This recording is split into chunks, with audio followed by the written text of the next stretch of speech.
Welcome to your personalized deep dive.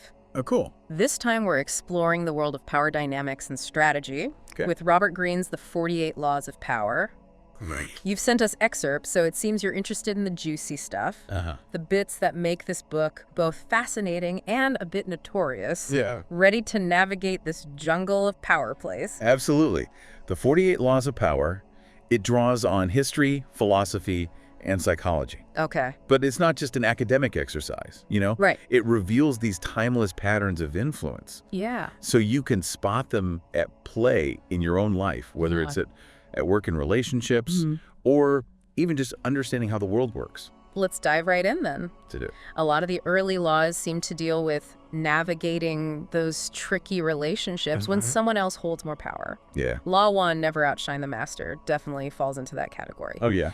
This story about Nicolas Fouquet, Okay. Louis XIV's finance minister, always makes me cringe a little. It is a stark reminder, isn't it? Yeah. Fouquet threw this insanely lavish party, even gifting the king a diamond-encrusted carriage. Oh my.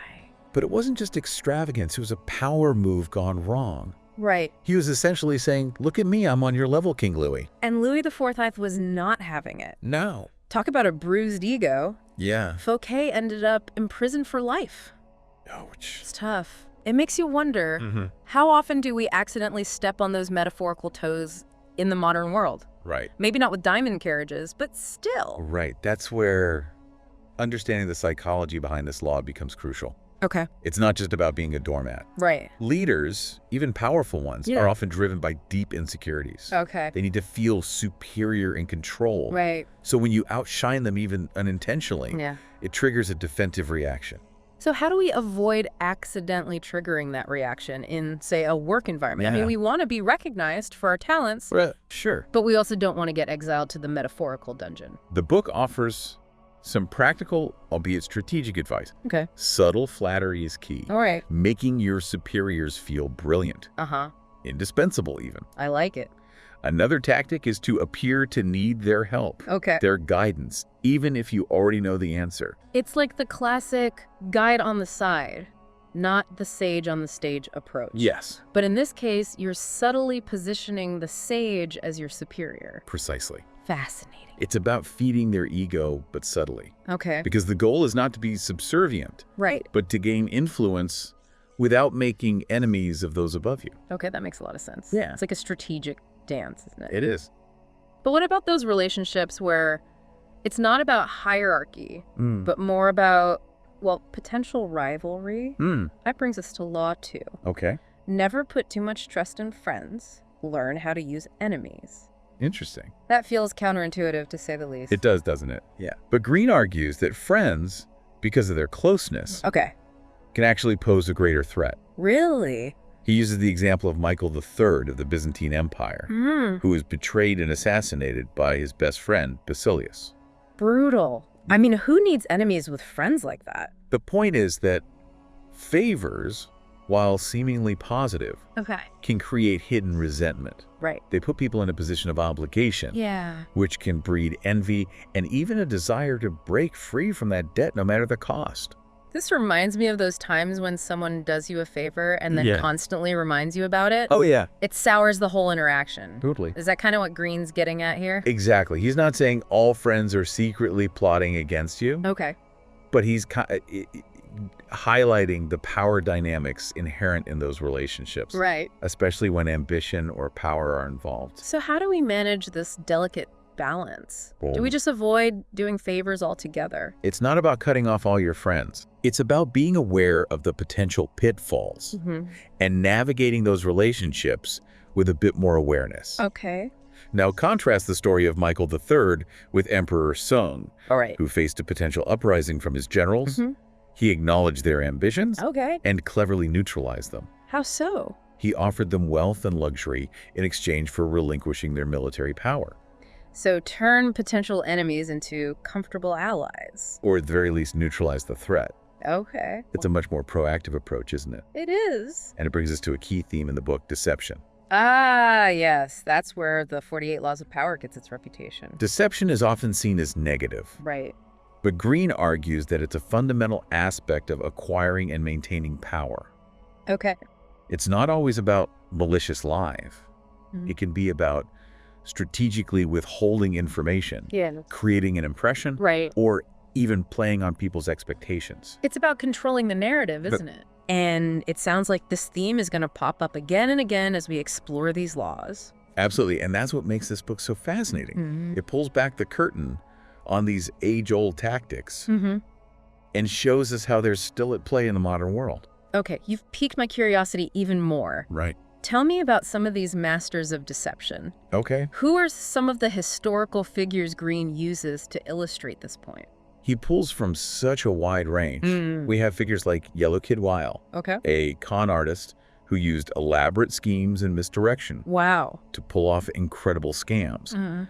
One of his signature moves was to distract his target with a staged fight. Oh, wow! While his accomplices made off with the loot. Talk about creating a smoke screen. Right. And this is where it gets really interesting. Yeah. These con artist tactics aren't just for the criminal underworld. Right. Greene connects this to Emperor Haile Selassie of Ethiopia, who cultivated an image of gentle piety while secretly consolidating his power. Exactly. He used a very different kind of smokescreen. Yeah. But the underlying principle is the same. Right.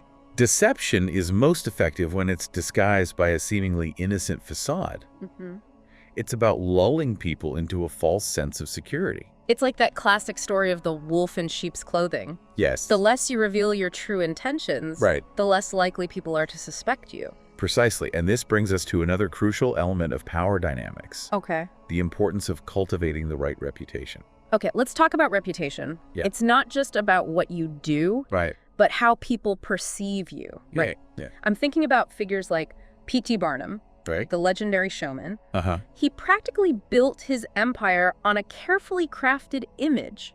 P.T. Barnum is such a fascinating example. Yeah. He wasn't afraid to embrace his reputation as master of spectacle, even as a deceiver. Oh, wow. In fact, he often played it up. He understood that the public loves a good story, a bit of mystery, even if they know they're being tricked on some level. So it's not just about hiding your intentions. Sometimes it's about owning your image, even if it's a bit, shall we say, theatrical. Exactly. Yeah. Barnum knew how to create a persona that captivated people's attention. Right. He gave them what they wanted, a sense of wonder and excitement. He was a master of creating an illusion. And his audiences were more than happy to play along. But reputation is a double-edged sword, isn't it? It is. I'm thinking about the story of Coriolanus, whose downfall in Roman politics was largely due to his arrogance. Oh, right. He openly disdained the common people, and it ultimately cost him their support. Coriolanus' story is a cautionary tale. He had the skills and abilities of a leader, but his image, his reputation, ultimately undermined him. Yeah. It highlights the crucial point that image isn't just about putting on a show. It has to resonate with your audience, align with their expectations. So it's not just about creating an image. It's about crafting the right image for the right audience. Exactly. What about figures like Thomas Edison? He was a master of shaping his public persona, wasn't he? Absolutely. Edison understood the power of spectacle. Yeah. He staged elaborate experiments, Yeah. made bold predictions about future inventions. Really? It was all about generating buzz, keeping his name in the public eye, and shaping how people perceived him, the inventor, the genius. It sounds like self-promotion plays a role here, too. It does? Even in the world of science and innovation, Yeah. it's not just about the work itself, but how you present that work to the world. Exactly. And sometimes, as the book points out, the most effective way to gain attention is to challenge a powerful figure. Oh. It's a risky move, but when done strategically, it can elevate your own status by association. Oh. Greene uses the example of Pietro Aretino, whose satirical poems targeted the Pope, gaining him notoriety and a surprising amount of influence. This raises a question for me. Okay. How do you balance the need to create this compelling image, this reputation, with the potential for appearing manipulative or inauthentic? Right. It feels like a tightrope walk. It absolutely is. And Greene doesn't offer easy answers. Okay. He presents these laws as tools, almost like a toolkit. Yeah. You choose the right tool for the job, but you're responsible for how you use it. Okay. The ethical implications are always there, lurking beneath the surface. Okay, so we've talked about avoiding outshining superiors, navigating friendships, using deception strategically, and cultivating a strong reputation. Right. What's next on our journey through the 48 laws? Let's explore the power of collaboration. Okay.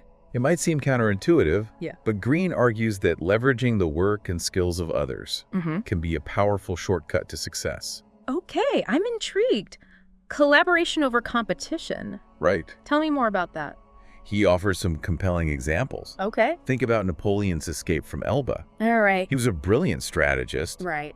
But his escape was largely orchestrated by a network of supporters who provided him with crucial information and resources. Ah, so it's not just about individual brilliance? It's not. It's about recognizing that even the most powerful figures rely on the support of others. Precisely. And this reliance can take many forms. Okay. Think about Michelangelo. Right. His artistic genius was often exploited by those in power who commissioned his work for their own glorification. Michelangelo was brilliant. He was. But he also needed those patrons to fund his projects and provide him with the platform to create. Exactly. It's a complex dynamic, isn't it? It is. Collaboration can open doors and create incredible opportunities. Yeah. But it also carries the risk of being overshadowed or even exploited. Greene also talks about the partnership between Andrew Carnegie and Henry Frick in the steel industry. He does. That one didn't exactly end well. No, it did not. Carnegie made Frick overly dependent on him, leading to resentment and a bitter power struggle. Right. It highlights the importance of balance and mutual benefit in any partnership. If one person holds all the power, it creates an unstable foundation. Absolutely. It's about carefully choosing your collaborators. Yes. Ensuring that everyone involved feels valued and respected, and making sure the power dynamic isn't completely lopsided. Exactly. And it leads us to another fascinating theme. Okay. The art of seduction. Okay, I have to hear more about seduction in the context of power. Yes. Is this like a boardroom version of the art of seduction? It's not about romantic seduction in the traditional sense. Okay. It's more about understanding and mirroring people's needs and desires to gain influence. Got it. Greene uses the example of Joseph Duveen, the art dealer, who was a master of this tactic. What did he do? Spill all the secrets. Duveen was known for his meticulous research. Oh, wow. He'd learned everything about his clients, their tastes, insecurities, ambitions. Interesting. Then he'd tailor his approach, using his knowledge to subtly guide them towards the outcome he desired. It's about understanding what makes people tick, what motivates them, and then using that knowledge strategically. It's almost like a psychological puzzle. It is. You're not forcing your will on them. Right. You're figuring out how to align their self-interest with your own objectives. Precisely. And this applies not just to individuals, but to larger groups as well. Oh, interesting. Greene cites the example of the Athenians forming an alliance with Corcyra during the Peloponnesian War. Okay. The Corcyrians didn't try to force the issue. Right. Instead, they appealed to the Athenian self-interest, highlighting how this alliance would give Athens a strategic advantage. It's a win-win proposition. It is. Both sides get something they want, even if their underlying motivations are different. Right. I'm already starting to see how these laws can be applied in so many different contexts. That's what makes the 48 Laws of Power so compelling. It's not just about acquiring power for power's sake. Right. It's about understanding the subtle dynamics of influence and persuasion that are always at play, whether we're conscious of them or not. Okay, so we've covered navigating superiors, managing friendships, using deception, building a reputation, collaborating strategically, and even tapping into the art of seduction. Yes. What other fascinating insights are hidden within these pages? Let's explore one of the most intriguing and perhaps unsettling concepts. Right. The mirror effect. Ooh, this one sounds particularly juicy. Tell me more about this mirror effect. It's about the power of reflecting back to people what they want to see. Okay. Of subtly mirroring their behavior and emotions to disarm them and gain their trust. It's like becoming a chameleon, blending into your surroundings by adapting to the people you're interacting with. Exactly. And Greene uses a fascinating example. Okay. Alcibiades, the Athenian general, who defected to Sparta during the Peloponnesian War. Oh. To gain the Spartans' trust, he completely transformed himself. Really? Adopting their customs, their austere lifestyle. Everything. So he basically went full method acting to win them over. It worked. Wow. The Spartans seeing Alcibiades as one of their own, gave him a position of power and trusted him with sensitive information. So it worked. It's a powerful tool of persuasion, but it also requires a keen sense of observation and a willingness to adapt. But isn't there a danger of this backfiring? There is. If you're constantly changing your persona, people might see through it. There is a risk. It's about finding that balance between genuine connection and strategic adaptation. The mirror effect is most effective when used selectively. When you understand and respect the person you're mirroring. It can't just be a superficial act. This reminds me of Senno Rikyu, the Japanese tea master, who was famous for anticipating his guests' needs, creating a harmonious and personalized experience for each one. Rikyu's mastery went beyond just the technical aspects of the tea ceremony. It was about creating an atmosphere of tranquility and respect, of mirroring his guests' unspoken desires and making them feel seen and understood. It's like that feeling when you meet someone and you just click. You're on the same wavelength and you feel completely at ease. Exactly. I'm starting to realize that seduction in this context is less about manipulation and more about genuine connection. Exactly. It's about finding those points of resonance and amplifying them to create a sense of trust and rapport. And this leads us to another crucial element of power. Controlling your emotions, not just your own emotions, but understanding how to influence the emotions of others. Emotional intelligence in action. Exactly. Tell me more about that. How does emotional mastery play into this game of power? Greene argues that emotional control is a key source of strength, especially in high-pressure situations. He uses the example of Harry Houdini, the legendary escape artist. His skills weren't just about physical skill. They were about controlling fear and suspense, both his own and the audience's. He was a master showman. He was. He knew how to play with the audience's emotions, building up the tension, and then delivering this incredible, seemingly impossible feat of escape. Exactly. He used his understanding of psychology to his advantage. He knew that fear and anticipation are powerful motivators, and he harnessed them to create a captivating experience. Now, contrast Houdini's mastery of fear with the Spartan king Cleomenes, who used calculated displays of anger to manipulate his enemies. Oh, interesting. He weaponized his anger. He would deliberately provoke his opponents. Oh, wow. Knowing that their anger would cloud their judgment and make them more likely to make rash decisions. It's a tactic we still see today. We do. In politics, in business, even in personal relationships. People who lose their cool often lose their power as well. It's a reminder that emotional intelligence is about more than just being nice. Exactly. It's about understanding the impact your emotions have and knowing how to manage them strategically. Exactly. It's not about suppressing emotions, but about being aware of them, recognizing how they influence your behavior, and then using that knowledge to your advantage. Whether you're channeling your inner Houdini or your inner Cleomenes, it's about being in control. So we've covered deception, image management, strategic partnerships, the art of seduction, and emotional control. This is a lot to digest. It is. What's next on our power play agenda?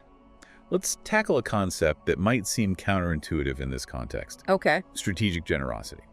Wait, generosity, isn't this all about acquiring and maintaining power? It is. How does being generous fit into that? That's what makes this law so fascinating.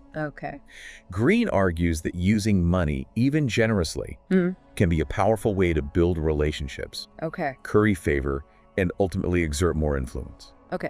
I'm listening.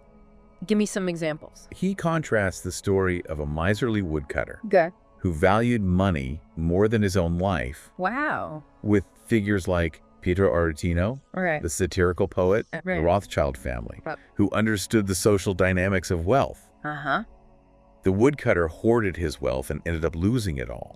And his life in the process.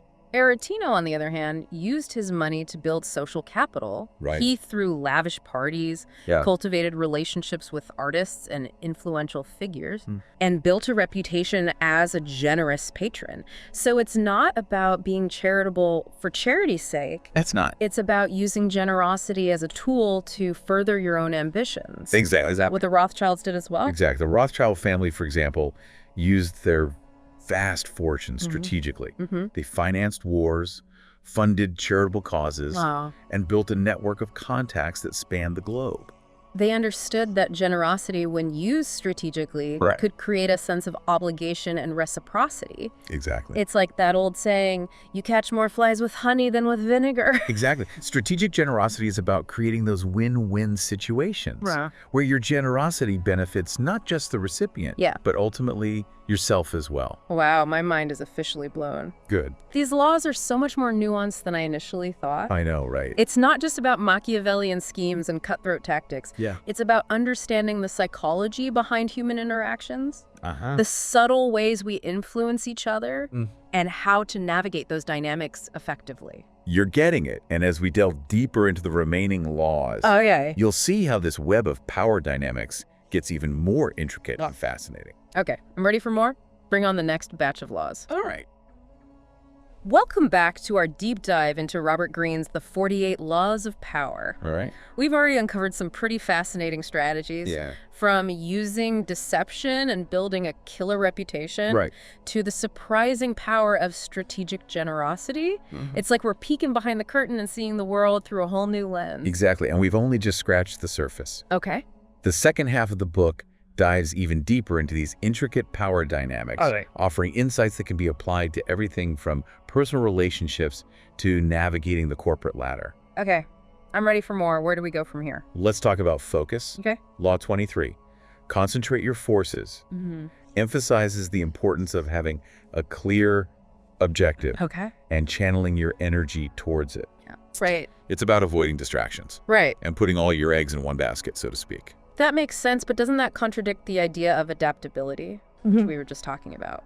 It's not about being rigid. Okay. It's about recognizing that spreading yourself too thin can be a recipe for disaster. Right. Greene uses the example of the Rothschild banking dynasty to illustrate this point. Right. They built their empire by focusing on specific goals and coordinating their efforts across multiple branches. Wow. They weren't afraid to be bold and make big moves, but they always did so with a clear objective in mind. So it's about choosing your battles wisely and then going all in. Exactly. Now contrast that with the story of Pausanias, the Athenian general. Right. He was brilliant, but he also became arrogant and overconfident. He tried to do too much too quickly and ended up alienating his allies and creating enemies within his own ranks. His ambition ultimately led to his downfall. It did. It sounds like a classic case of overreach. It is. It's a reminder that power isn't just about accumulating resources or influence. It's about knowing how to wield them effectively. How to focus your efforts on achieving specific goals and recognizing when it's time to consolidate your position before making your next move. Okay, so we need to choose our battles and concentrate our forces. Yes. But what about those situations where we're not in a position of outright power? Yeah. How do we navigate those more subtle power dynamics, especially in environments where we need to play the game carefully? That's where Law 24, Play the Perfect Courtier, comes in. Okay. It's about understanding the unspoken rules of the game. All right. The subtle art of influence and persuasion, and knowing how to present yourself in a way that wins you allies and avoids making enemies. It sounds like we're entering the world of courtly intrigue. Think about figures like Baldassare Castiglione, who wrote The Book of the Courtier during the Italian Renaissance, or Madame de Pompadour, the mistress of King Louis V, who used her charm and intelligence to become one of the most powerful women in France. Wow. They were masters of social intelligence. They sound like it. They knew how to navigate the complexities of court society. How to flatter their superiors without appearing servile. And how to gain influence without stepping on anyone's toes. It sounds like a delicate dance. It is, and it requires a keen understanding of human psychology. The ability to read people's motivations, anticipate their desires, and adapt your behavior accordingly. But here's the thing. These principles aren't just relevant to historical courts. No, they're not. They're applicable to any environment where power dynamics are at play. Exactly. Whether it's a corporate boardroom, a political campaign, or even navigating family dynamics. Right. It's about understanding the unspoken rules. the social cues and the power dynamics that shape these interactions. It is like learning a new language. Yeah. The language of influence and persuasion. And that brings us to a fascinating concept. Law 25, recreate yourself. Oh, this one sounds like a personal transformation. Tell me more. It's about recognizing that we all present different versions of ourselves to the world, depending on the context. And Greene argues that we shouldn't be afraid to consciously shape those personas to command attention and project an aura of power. So it's about personal branding in a way. Yes, but it's more than just creating a superficial image. It's about aligning that image with your goals and aspirations and then embodying it with confidence. Think about Julius Caesar. Okay. He used public spectacles and carefully crafted narratives to create an image of himself as a man of the people. Right. A powerful leader destined for greatness. He understood the power of storytelling and how to use it to shape public perception. Exactly. He was a master of creating a persona that resonated with his audience. And he understood that image isn't just about appearances. It's a powerful tool for shaping perceptions and influencing behavior. But isn't there a risk of coming across as inauthentic? There is. Like you're just putting on a show. That's where the art comes in. Okay. It's about finding that balance between your true self and the image you want to project. Okay. It's about aligning your actions with your persona. Yeah. So it feels genuine and believable. It's about creating a narrative that is both compelling and authentic. Yeah. A story that people want to believe in. Exactly. And it's about recognizing that our identities aren't fixed. Right. We can evolve, we can adapt, we can recreate ourselves as we move through different phases of our lives and pursue different goals. Okay, so we've talked about concentrating our forces, navigating courtly environments, recreating ourselves. These all sound like proactive strategies for gaining power. They are. But what about protecting ourselves from potential threats? Are there any laws that address that? Absolutely. Law 26, keep your hands clean, is all about avoiding blame and maintaining a reputation for integrity, even if you're engaging in tactics that might be considered, shall we say, less than virtuous. So it's about having plausible deniability. Precisely. It's about recognizing that appearances matter. And that even if you're doing things that might be considered ethically questionable, you need to maintain a facade of respectability. It's a very Machiavellian principle. It is. I'm starting to see a pattern here. One of the examples Greene uses to illustrate this point is the story of Cao Cao, a Chinese warlord. When his army mutinied because he failed to provide them with adequate supplies, he didn't accept responsibility. Wow. Instead, he blamed his chief supply officer and had him executed.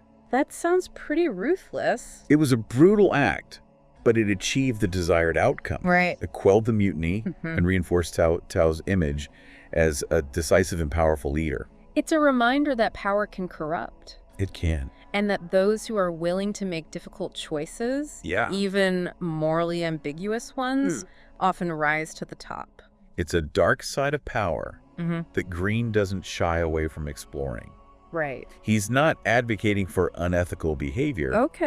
But he's acknowledging that it's often part of the game. It's like he's giving us a glimpse into the underbelly of power. The parts that people don't usually talk about. Exactly, and it's up to each individual to decide how they want to use this knowledge. It's like a toolkit, and we get to choose which tools we use and how we use them. Okay, now let's move into a realm that might sound a bit unexpected. Cults. Cults? I'm not sure I see the connection to power dynamics. This is where it gets really interesting. Law 27. Play on people's need to believe to create a cult-like following. Explores the power of belief and how it could be harnessed to create a devoted following. Okay, now I'm intrigued. Tell me more about that. Greene argues that we are all susceptible to the allure of cults. Really? Of charismatic figures who promise us something more, something to believe in. It's about tapping into people's deep-seated desires for meaning, purpose, and belonging. Exactly, and it's about using symbolism and ritual to create a sense of awe and mystery, to elevate yourself above the mundane and to project an aura of authority. Think about historical figures like religious leaders and political demagogues. They understood how to create a narrative that resonated with their followers and how to tap into their emotions to create a sense of loyalty and devotion. It's about creating a movement. It is. The cause that people are willing to dedicate themselves to. Precisely. But it's not always about large-scale movement. Okay. These principles apply to smaller groups as well. Oh, interesting. Think about successful entrepreneurs, charismatic CEOs, even popular social media influencers. Right. They all understand how to create a following. Yeah. By tapping in to people's need to believe, to belong, to feel like they're part of something bigger than themselves. It's like creating a tribe, a community where people feel seen and understood. Exactly. Yeah. And it's about understanding that people are often more swayed by emotion than by logic. Okay. If you can tap into their emotions, their desires, their fears, you can wield immense influence. This is pretty powerful stuff, but it also sounds a bit manipulative. It can be, and that's why it's important to be aware of these dynamics both in ourselves and in others. Are we being manipulated? Yeah. Are we manipulating others? It's a question worth asking. It is. Okay, so we've talked about the power of belief and how to cultivate a following. Right. What's next on our journey through the 48 laws? Let's shift gears and talk about action. Okay. Law 28. Enter action with boldness. Right. Emphasizes the importance of projecting confidence and decisiveness. Yeah, okay. Even if you're not entirely sure of yourself. Fake it till you make it. There's an element of that, yes. Okay. But it's more about recognizing that hesitation and timidity can be perceived as weakness. Right. Greene uses the example of Victor Lustig, a con artist who was so bold that he actually managed to sell the Eiffel Tower. Wait, he sold the Eiffel Tower? Twice. How is that even possible? He used a combination of forged documents. Oh, wow. Official-looking props. Okay. And a lot of confidence to convince people that he was a legitimate government official. Really? With the authority to sell the iconic landmark. That's incredible, and it worked. It did. He targeted people who were greedy, who were looking for a quick profit. Right. And he played on their desire to believe in his scheme. It's like people are more likely to trust someone who appears confident and in control, even if their claims are outrageous. But Greene also cautions against acting impulsively or without careful planning. Okay. Boldness should be strategic, calculated, and based on a solid understanding of the situation. So it's about choosing the right moment to act boldly. Yes. And knowing when to hold back. Precisely. Okay, so boldness is key, but we also need to be strategic. We do. What else should we keep in mind as we navigate the game of power? Law 29. Plan all the way to the end. Okay. Emphasizes the importance of long-term thinking. Right. It's about anticipating obstacles, planning for contingencies, and understanding that the path to power is rarely a straight line. It sounds like we need to become master chess players. Yes. Always thinking several moves ahead. Exactly. Greene uses the example of Vasco Núñez de Balboa, the Spanish explorer who discovered the Pacific Ocean. All right. He was a driven and ambitious man, but he was also impulsive and often failed to anticipate the consequences of his actions. So he had the boldness, but he lacked the strategic planning. Exactly. And it ultimately led to his downfall. Oh, wow. He was executed by a jealous rival before he could fully realize his ambitions. It's a cautionary tale about the importance of thinking ahead. It is. Of anticipating potential pitfalls. Right. And of having a plan B and even a plan C in place. It's like that saying, fail to plan, plan to fail. Yeah. But in this case, it's not just about failing to achieve a goal. Right. It's about potentially losing everything you've gained. It's about recognizing that power is not just about strength or charisma. It's not. It's about strategy. Yeah. About anticipating the moves of your opponents. And about having a plan for every possible scenario. So we need to be bold, but we also need to be strategic. We do. What else can we learn from Greene's laws? Let's talk about perception. Okay. Law 30, make your accomplishments seem effortless. All right. Is all about creating the illusion that you're operating on a higher level than everyone else. It's about making it look easy, even if it's not. Exactly. It's about projecting an air of mastery, of making everything you do seem effortless, as if it requires no effort on your part. Okay. Greene uses the example of Harry Houdini. Oh, yeah. The escape artist we talked about earlier. Houdini, yes. He was a master of making the impossible seem easy. His escapes were incredibly complex and dangerous. Right. But he made them look effortless. He would emerge from his straitjackets and locked chests with a smile on his face, as if he had simply stepped out of a warm bath. He understood the power of mystique, He did. And how to create a sense of awe and wonder in his audience. Exactly, by concealing the effort involved. Right. He made himself seem superhuman. Yeah. A man who possessed extraordinary powers. And it's a principle that applies to any field. It does. Think about successful athletes, artists, entrepreneurs. They often make their accomplishments look easy, even though they've dedicated years of hard work and practice to hone their skills. It's about creating an illusion of effortless mastery, yes. which in turn enhances their power and influence. Precisely. And it's a reminder that we are often more impressed by what we don't understand, by what seems effortless and magical. Okay, so we need to make it look easy even when it's not. We do. What other tricks of the trade can we learn from Greene? Let's talk about control. Okay. Law 31, control the options. Get others to play with the cards. Ooh. You-deal is about creating the illusion of choice while subtly manipulating the situation to ensure that you always come out on top. It sounds like we're entering the realm of master manipulators. It's a classic power play. It does sound like it. You give people the illusion that they have a choice, but you carefully structure the options to ensure that whichever path they choose, it leads to the outcome you desire. I'm starting to feel like I need to take notes. This is a lot to process. One of the examples Greene uses to illustrate this law is Cardinal Richelieu, the powerful 17th century French statesman. He was a master manipulator who understood how to play people's ambitions and fears against each other. So he was like a puppet master pulling the strings from behind the scenes. In a sense, yes, but it's not always about malicious manipulation. Right. Sometimes it's about guiding people towards a mutually beneficial outcome. About subtly nudging them in the right direction. It's like being a strategic chess player. Yes. Anticipating your opponent's moves and positioning your pieces to control the board. Exactly. And it's about recognizing that power is often not about brute force or overt coercion.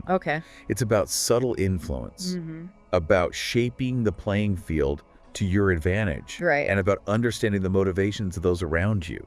So you can anticipate their choices. I'm starting to see how all these laws are interconnected. You are. It's not just about individual tactics. It's about understanding the bigger picture, the psychology of power, and how these dynamics play out in the real world. You're getting it. And that's what makes the 48 Laws of Power so compelling. It is. It's not just a set of rules. It's a framework for understanding the world around us. For recognizing the subtle but powerful forces that shape our lives. I think my mind is officially blown. Good. We've covered so much ground already. We have. From concentration and image making to the art of subtle manipulation. What else is in store for us as we continue our deep dive? We've still got a lot more to unpack. The remaining laws explore even more fascinating and sometimes unsettling aspects of power dynamics. From the power of fantasies to the importance of knowing when to stop. I'm ready for more. Bring on the final act. Let's do it. Welcome back to the final part of our deep dive into the 48 Laws of Power. I made it. We've journeyed through deception, image building, strategic alliances, the art of seduction, emotional mastery, generosity as a power move, and the crucial role of timing. We've covered a lot. It's amazing how many layers there are to this game of power. It is, isn't it? And the journey's not over yet. Not yet. We still have some fascinating laws to explore. We do. Each one offering a unique perspective on how power dynamics play out in the world around us. I'm all ears. What hidden gems are we uncovering today? Let's start with Law 32. Play to people's fantasies. This law reminds us that reality can be harsh and that people are often drawn to those who offer a sense of escape, a touch of magic, or a vision of a better world. It's like the old saying, people don't want the truth, they want a good story. Exactly. And Greene argues that those who can tap into the fantasies of the masses, who can offer a sense of hope or a taste of the extraordinary, wield immense power. It makes sense. He uses the example of Bragadino, an alchemist, who convinced the people of Venice that he could turn base metals into gold. Oh, wow. Of course, he never actually produced any gold. But his promises of wealth and prosperity captivated the city. So it's not just about what's real, it's about what people want to believe. Yes. And if you can tap into that desire, you can gain a lot of influence. Precisely. Bragadino understood that people are often more swayed by emotion than by logic. He played on the Venetians' anxieties about their economic power. offering them a fantastical solution that appealed to their deepest desires. It's a reminder that storytelling is a powerful tool. It is. We see it all the time, don't we? We do. In advertising, in politics, even in our personal relationships. Right. Those who can create a compelling narrative, a story that resonates with our hopes and fears, often have the upper hand. Absolutely. And it's not always about deception. Right. Sometimes it's about framing reality in a way that inspires and motivates people, that gives them something to believe in. Okay, that makes sense. So we need to be aware of the stories we're telling. We do. The narratives we're creating and how they might be influencing others. Exactly. Now let's move on to Law 33. Okay. Discover each man's thumbscrew. This one sounds a bit intimidating. It might sound that way. Yeah. But it's really about understanding people's weaknesses. Okay. Their vulnerabilities, their secret desires. All right. Once you identify these pressure points, you can use them to your advantage. Okay. Not necessarily to exploit them, but to understand what motivates them, what makes them tick. So it's like finding that one thing that makes people act that they can't resist. Yeah. That you can use to influence their behavior. Yes, but it's not always about manipulation. Right. Sometimes it's about understanding their needs. Okay. And using that knowledge to build stronger relationships. Yeah. Or to persuade them to see things your way. For example, Greene talks about Marie de Medicis. Who manipulated her son, King Louis XIII of France, by playing on his guilt and his need for her approval. But he also mentions the techniques of master seducers who understand how to play on their lovers' desires and insecurities. It sounds like this law is all about psychology. It is. About understanding what drives people and how to use that knowledge effectively. Exactly. The more you understand about human nature, the more effectively you can influence others. It's like becoming a student of human behavior. It is. A keen observer of the subtle cues that reveal people's true desires and fears. It's like becoming a human lie detector. In a way, yes. Yeah. But it's also about using this knowledge ethically. It's a tool that can be used for good or for evil. Right, like all of Greene's laws. Yeah. It's a double-edged sword. Okay, now let's shift gears and talk about self-presentation. All right. Law 34. Be royal in your own fashion. Act like a king to be treated like one. Right. Is all about projecting an aura of confidence and authority. Even if you don't hold an official position of power. So it's about faking it till you make it. There's an element of that, yes. Okay. But it's more about recognizing that power is often a self-fulfilling prophecy. Right. If you act like you're in charge, people will often treat you that way. It makes sense. Greene uses the example of Christopher Columbus. Okay. Who, despite his humble origins, managed to convince the Spanish monarchs to finance his voyage across the Atlantic. Columbus had a vision. He did. And he presented it with such conviction that he was able to win over Queen Isabella. Exactly. He acted like he was destined for greatness. Yeah. And his confidence was contagious. It's a reminder that sometimes you need to project the image of power before you actually possess it. It's like dressing for the job you want, not the job you have. Yes. But it's not just about putting on a show. It's not. It's also about believing in yourself, in your own potential, and acting accordingly. True confidence comes from within, from knowing your worth and not being afraid to assert yourself. Okay, so we need to project confidence and act like we're already in charge. We do.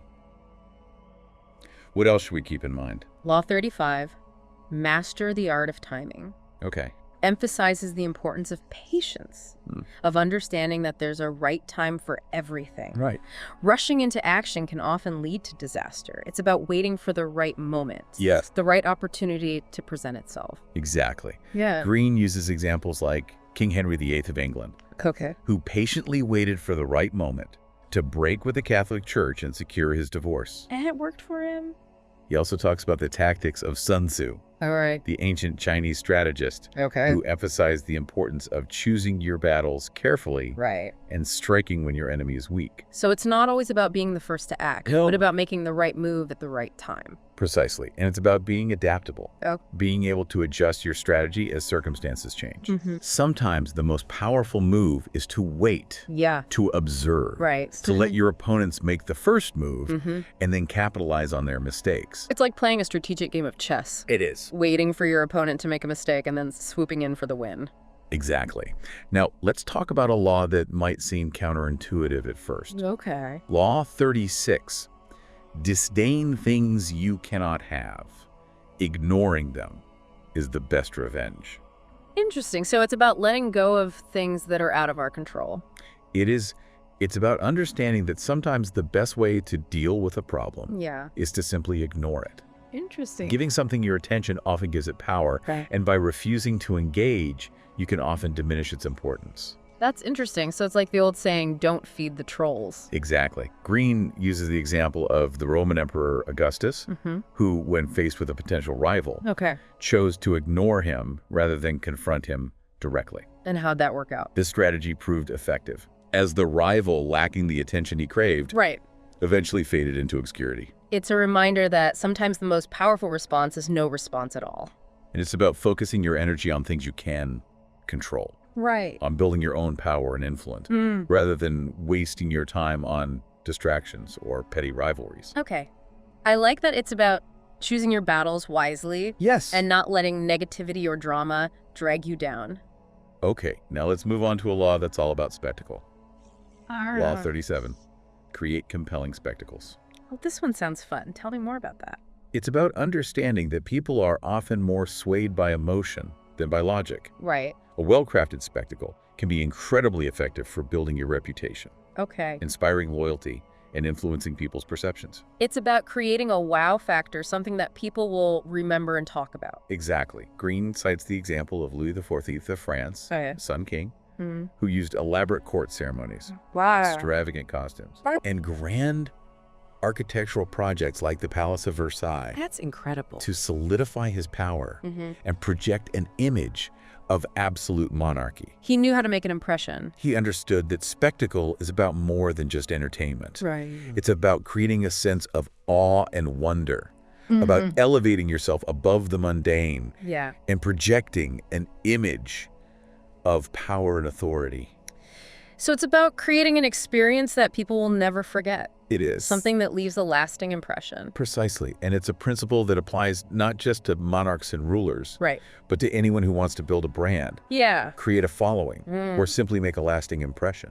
Okay, so we've covered playing to people's fantasies, understanding their weaknesses, projecting confidence, mastering timing, ignoring distractions, and creating compelling spectacles. We have. What else do we need to know about the art of power? Law 38.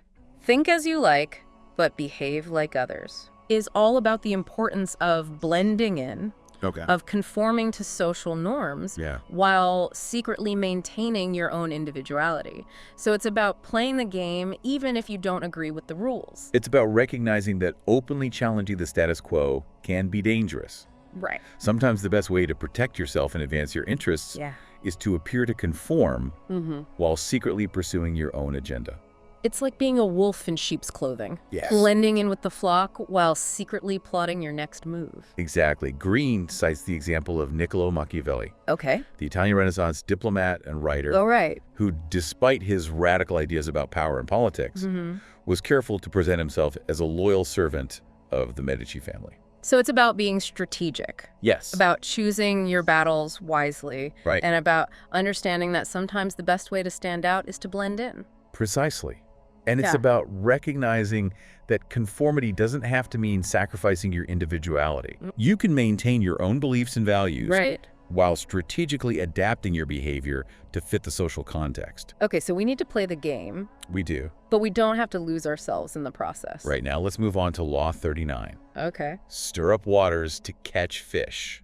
This one sounds a bit mischievous. It is. It's about creating chaos and confusion to distract your opponents and create opportunities for yourself. Interesting. In times of turmoil and uncertainty, people are often more susceptible to manipulation.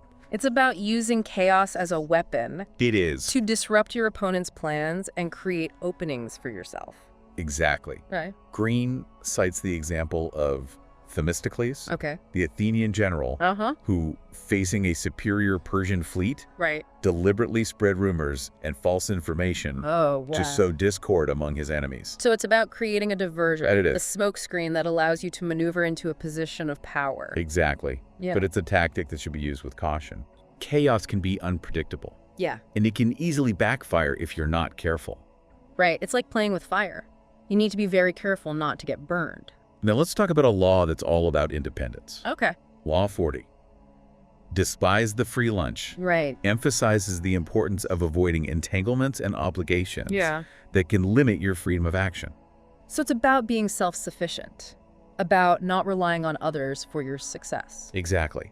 It's about recognizing that nothing in life is truly free. Yeah. And that every gift, every favor comes with strings attached. I like it.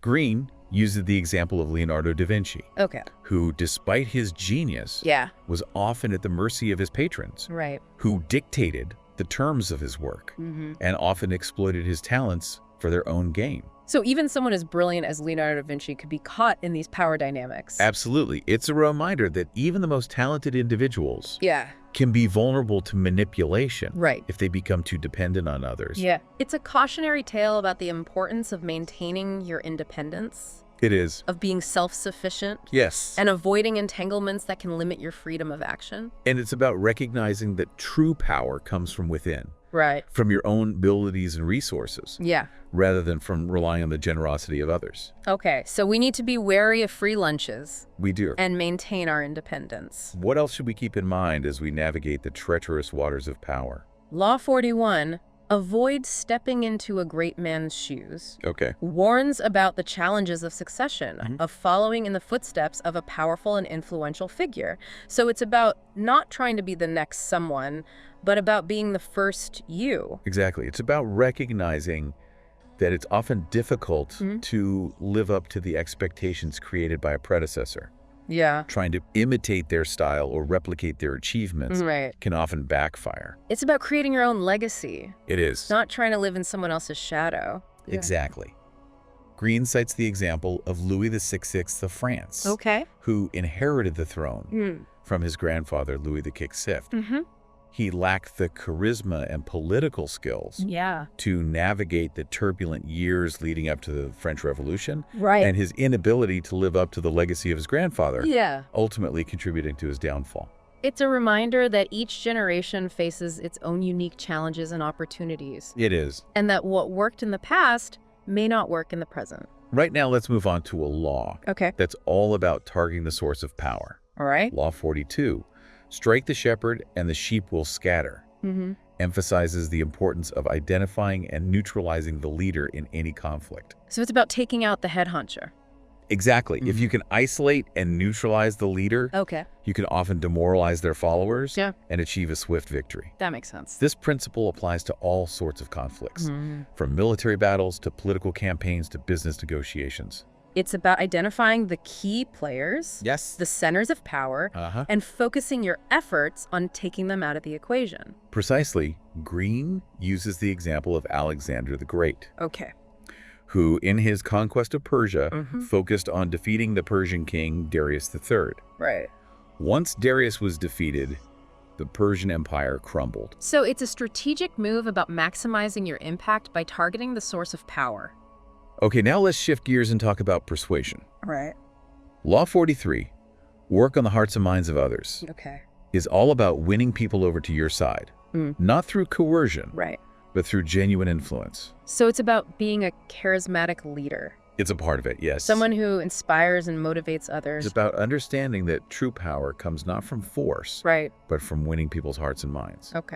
Greene uses the example of the Chinese military strategist Zhuge Liang, who during the Three Kingdoms period used a combination of diplomacy, strategic generosity, and psychological warfare. To win over his enemies and unify his kingdom. Yeah, a busy guy. He understood that true power lies not in brute force, but in winning people's hearts and minds. It's about creating a shared vision, a sense of purpose that people are willing to follow. Exactly. And it's about understanding that persuasion is a complex art.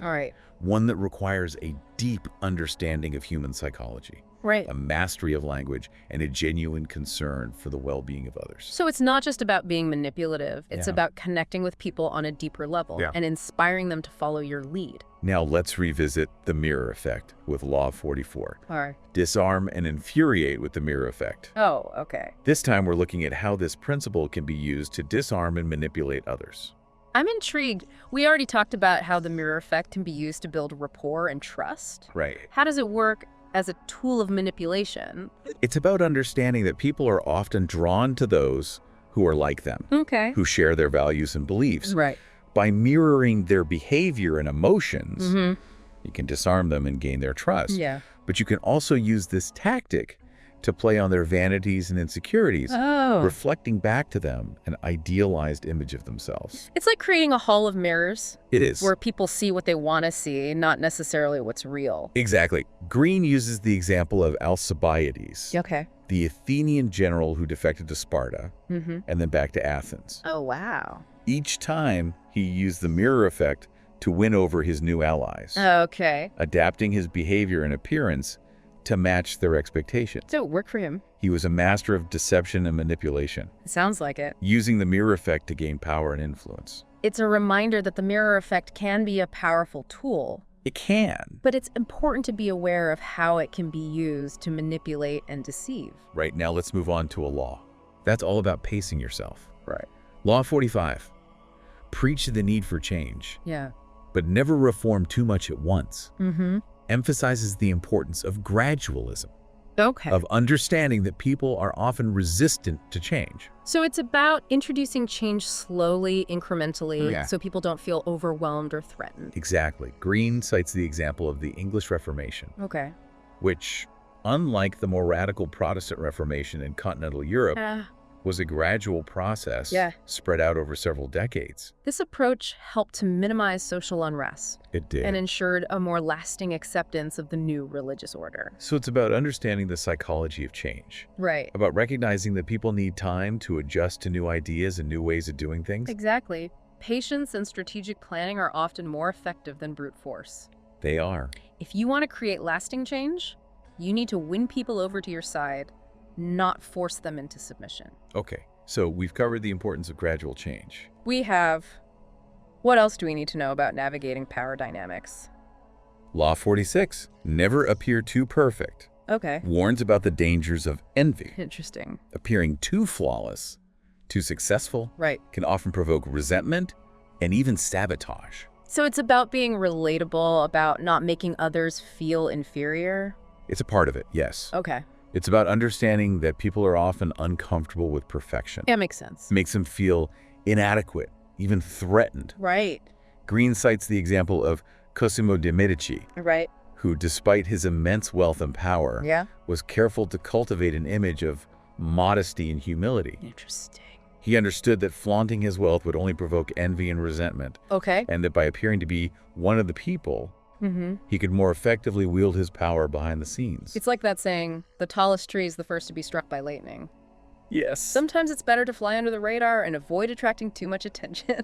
Right now, let's talk about knowing when to stop. Law 47, do not go past the mark you aimed for. In victory, learn when to stop is all about the importance of self-control, of recognizing that pushing your luck too far, even in victory, can lead to disaster. So it's about quitting while you're ahead. It's about recognizing that power is often fleeting. Yeah. And that those who become too greedy or too arrogant often end up losing everything. A classic case of hubris. It is. Letting success go to your head. Exactly. It's a reminder that in any endeavor, it's important to know when to quit while you're ahead. Right. To avoid the temptation to push your luck too far. It's like that saying, leave them wanting more. And finally, we come to Law 48, assume formlessness. Okay. This law is all about the power of adaptability, of being fluid and flexible like water, rather than rigid and unyielding like a rock. So it's about going with the flow, being able to adapt to changing circumstances. Exactly. Greene uses the example of the Chinese philosopher Lao Tzu, who emphasized the importance of yielding and of adapting to the natural flow of events. Okay. He believed that by embracing formlessness, by being like water, one could overcome any obstacle and achieve lasting success. It's a beautiful metaphor for the importance of adaptability in the game of power. And it's a reminder that rigidity and inflexibility are often signs of weakness, while fluidity and adaptability are hallmarks of true strength. Wow, that was quite a journey. It was. We've explored 48 laws of power. We have. Drawn from a fascinating mix of historical figures and psychological insights. Yeah. I feel like I have a whole new understanding of the subtle, often invisible forces that shape our world. It's been a fascinating exploration, hasn't it? It has. And it's important to remember that these laws are not a blueprint for manipulation or for achieving power at any cost. Yeah. They're a framework for understanding the dynamics of power and for using that understanding to navigate the world more effectively. Exactly. Power is a tool, and like any tool, it can be used for good or for evil. Right. The key is to be aware of these dynamics, to understand how they operate, and to use that knowledge to achieve your goals in a way that is both effective and ethical. Well said. I think Robert Greene would agree with that. So as we wrap up our deep dive into the 48 Laws of Power, I'd like to leave our listeners with this thought. Power is all around us. It is. It's in our relationships, our workplaces, our communities, Yeah. and even within ourselves. Right. By understanding the laws of power, we can become more conscious of these dynamics and use that awareness to create a more just and equitable world. I think that's a perfect note to end on. Thank you for joining us on this journey. It's been fun. Until next time, keep exploring, keep questioning, Yes. and keep your mind sharp. Absolutely.